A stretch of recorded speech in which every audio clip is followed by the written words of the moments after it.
wanted to share an article that I found. This was written by Greg Gwynn, Adam's uncle, and thought this might be beneficial to all of us. I know the latter part of it applied to me at one time. Could apply to some of you. Could give those who have not been baptized something to think about. At the very least, might give you something that you can use to teach others to help bring them to Christ. The name of the article is "The Reason Why One is Baptized is Important." Imagine these scenarios. A boy is dating a girl that he is absolutely crazy about. She is a Christian, and he knows that he can make some points with her if he's baptized, so he is. A teenage girl has lots of friends at a summer camp. One night at the camp, several of those friends are baptized. She wants to be accepted by her peers, so she decides to be baptized too.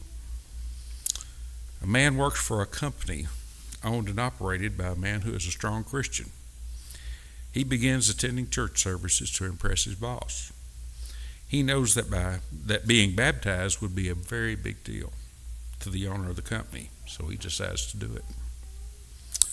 A fellow who needs money, maybe a place to live, and other material considerations visits church. He finds out pretty quickly that these are good people who are generous and helpful.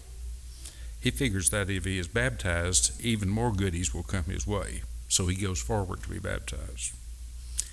In all of these cases, we would strongly argue that the baptism is not right, and that the results of such baptisms are not effective to the saving of the soul. It is clear that such a person, if and when they were truly convicted, should be baptized again.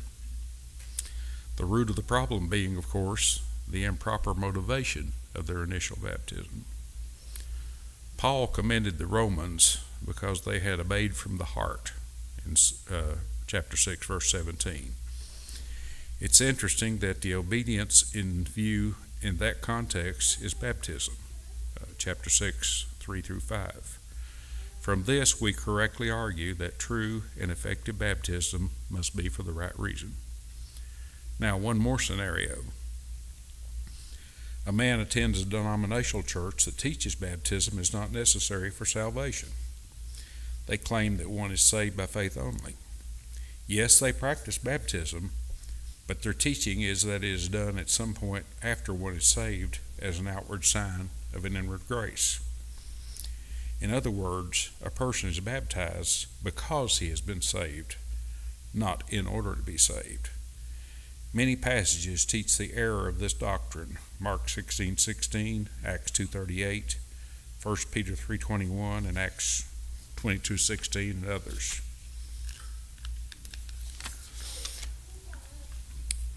This man learns the truth on the subject and realizes he was taught incorrectly and that he was baptized for the wrong motive of heart. What should he do?